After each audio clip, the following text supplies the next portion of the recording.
વિદ્યાર્થી મિત્રો, કેજે એજ્યુકેશન ચેનલમાં આપનું સ્વાગત છે। આવા જ વિડીયો જોવા માટે કેજે એજ્યુકેશન ચેનલને લાઇક કરો, શેર કરો, સબસ્ક્રાઇબ કરો।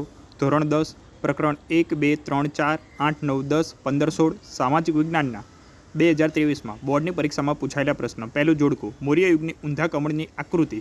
તો એમાં શું આવશે? તો લખેલું જ છે કે શિલ્પ સ્થાપત્યની કળા આશરે 5000 વર્ષ જેટલી પ્રાચીન છે। સિંધુ ખીણ સંસ્કૃતિના પુરાતન અવશેષોને ગણી શકાય।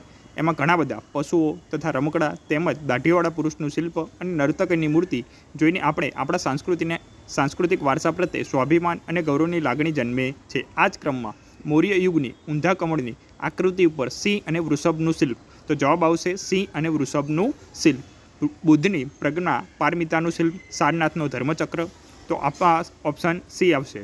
ભરતમુનિ, તો ભરતમુનિએ શું લખેલું? તો અહીંયા લખેલું જ છે, એવું કોઈ શાસ્ત્ર નથી, એવું કોઈ શિલ્પ નથી, એવી કોઈ વિદ્યા નથી, એવું કોઈ કર્મ નથી જે નાટ્યકલામાં ન હોય, આવું ભરતમુનિએ કીધેલું છે। ભરતમુનિ રચિત પ્રથમ નાટકનું કથાનાયક દેવાસુર સંગ્રામ હતું। તો જવાબ શું આવશે? દેવાસુર સંગ્રામ। એના સિવાય સંસ્કૃત સાહિત્યમાં મહાકવિ પાસે મહાભારત આધારિત કર્ણભાર, ઉરુભંગ અને દૂતવાક્યમ જેવા નાટકોનો વારસો આપણને આપ્યો છે। જ્યારે મહાકવિ કાલિદાસના અભિજ્ઞાન શાંકુતલમ, વિક્રમોર્વશિયમ તેમજ માલિકા અગ્નિમિત્રમ નાટકો એ સૌથી વધુ જાણીતી રચનાઓ છે। આ ઉપરાંત પ્રાચીન સમયમાં નાટ્યકલા ક્ષેત્રે અનેક નાટ્યકારો થયા જેમણે સંસ્કૃત નાટ્યકલાને સમૃદ્ધ બનાવી। તો નાટ્યકલા મનોરંજન અને સંસ્કાર આપતી એક વિશેષતા રહી છે, બરાબર। તો આમાં દ્રશ્ય, શ્રાવ્ય અને અભિનય ત્રણેયનો સંગમ જોવા મળે છે। ચલો, હડપ્પા ક્યાં આવશે? તો અહીંયા આપેલું જ છે, સર જ્હોન માર્શલ અને કર્નલ મેકેના વડપણ હેઠે 1921માં દયારામ સાહનીએ પંજાબમાં મોન્ટેગોમરી જિલ્લામાં હડપ્પા પાસે ભારતીય સભ્યતાના પ્રાચીન અવશેષોની શોધ કરી હતી। તો હડપ્પા આવશે મોન્ટેગોમરી જિલ્લા। હિમાચલ પ્રદેશમાં રોપર, ઉત્તર પ્રદેશમાં મેરઠ જિલ્લામાં આલમગીરપુર, રાજસ્થાનમાં કાલીબંગન, ગુજરાતમાં ધોળકા તાલુકામાં લોથલ, કચ્છમાં દેસળપુર, શિકારપુર, ધોળાવીરા અને સૌરાષ્ટ્રમાં લીંબડી પાસે રંગપુર, ગોંડલ પાસે શ્રીનાથગઢ, એનું બીજું નામ છે રોજડી, મોરબી પાસે કુંતાસી, સોમનાથ વગેરે સ્થળોએ સિંધુ ખીણની સભ્યતાના અવશેષો પ્રાપ્ત થયા છે।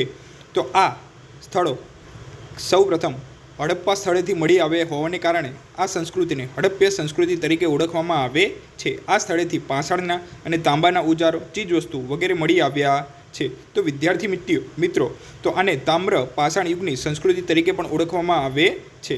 વેદાંત સાહિત્યમાં કર્મકાંડ, જ્યોતિષ અને વ્યાકરણનો સમાવેશ થાય છે। તો અહીંયા આપેલું જ છે વેદાંત। તો આ સાહિત્યમાં જ્યોતિષ, વ્યાકરણ જેવા 6 અંગોનો સમાવેશ થાય છે। અહીંયા પૂછેલું કર્મકાંડ એટલે એ વિધાન શું આવશે? ખોટું આવશે, બરાબર, કારણ કે અહીંયા કર્મકાંડ લખેલું નથી એટલે સાચું ખોટું કહેવાનું હતું। પછી રામાયણ અને મહાભારત એ સૌથી પ્રાચીન ગ્રંથો છે, બરાબર, એ પણ આપણે યાદ રાખવાનું। ચલો, છઠ્ઠો, એક સિંગી ગેંડો મોટી સંખ્યામાં ગુજરાતમાં જોવા મળે છે। તો લખેલું જ છે કે એક સિંગી ગેંડા ભારતીય સંરક્ષણ માટે એક યોજના બનાવવામાં આવી। મોટા ભાગના ગેંડા અસમ રાજ્યમાં જોવા મળે છે। અહીંયા વાત કરેલી છે ગુજરાત એટલે વિધાન કેવું આવશે? ખોટું। આ ઉપરાંત પશ્ચિમ બંગાળના સુંદરવનમાં પણ જૂથ સંખ્યામાં મળી આવે છે। ભારતે રાયનું વિઝન 2020ની વ્યૂહરચના મુજબ ભારતમાં ગેંડાની સંખ્યા 3000 સુધી લઈ જવાનો લક્ષ્યાંક રખાયો છે।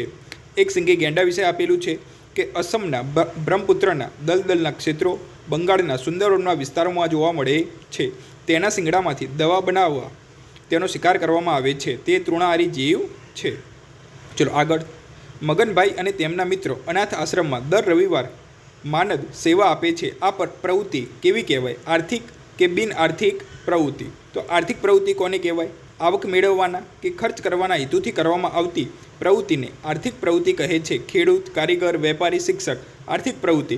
પણ જે પ્રવૃત્તિનો હેતુ આવક મેળવવાનો ન હોય, ફક્ત સેવાનું માધ્યમ હોય તો એને બિન આર્થિક પ્રવૃત્તિ કહેવામાં આવે છે। દાખલા તરીકે માતા પોતાના બાળકને ઉછેર કરે છે, વ્યક્તિ સમાજ સેવાના કાર્યો કરે છે। અહીંયા મગનભાઈ લખેલું હતું એ સમાજ સેવાનું કાર્ય કરે છે, તો એનો જવાબ આવશે બિન આર્થિક પ્રવૃત્તિ। ચલો આગળ, ખાલી જગ્યાના કારણે મૂડી અને ટેકનોલોજીને પ્રોત્સાહન મળે છે। ઓપ્શન એ ઉદારીકરણ, નિજીકરણ, સામાજિકરણ કે વૈશ્વિકીકરણ? શું આવશે વિદ્યાર્થી મિત્રો જવાબ? તો વૈશ્વિકીકરણ। તો અહીંયા લખેલું જ છે એમાં કે બે દેશો વચ્ચે મૂડીની હેરફેર સરળતાથી થઈ શકે છે અને ટેકનોલોજીના હેરફેરના અવરોધો દૂર કરવામાં આવે છે. એટલે એક દેશ બીજા દેશ સાથે સરળતાથી વેપાર કરી શકે છે. એટલે આંતરરાષ્ટ્રીય કોઈપણ જે ચીજ વસ્તુ છે એ કોઈપણ દેશના માર્કેટમાં આવશે, પરિણામે એક દેશને બીજા દેશ પાસેથી પૈસા મળશે અને ચીજ વસ્તુ પણ મળી રહે છે. તો વૈશ્વિકીકરણ આવશે એમાં. ચલો વિદ્યાર્થી મિત્રો, ધોરણ 10 આપણે આ બધા ચેપ્ટરના MCQ જોયા. આ જ રીતના 2022ના પણ બોર્ડની પરીક્ષામાં પૂછાયેલા પ્રશ્ન સાથે મળીશું. વિજ્ઞાનના પણ આપણે આખી સિરીઝ 2024, 23, 22, 21 બોર્ડની પરીક્ષામાં પૂછાયેલા પ્રશ્ન તેમજ દરેક ચેપ્ટર વાઇઝ પ્રશ્ન આપેલા જ છે આ ચેનલમાં. તો લાઇક કરો, શેર કરો, સબસ્ક્રાઈબ કરો.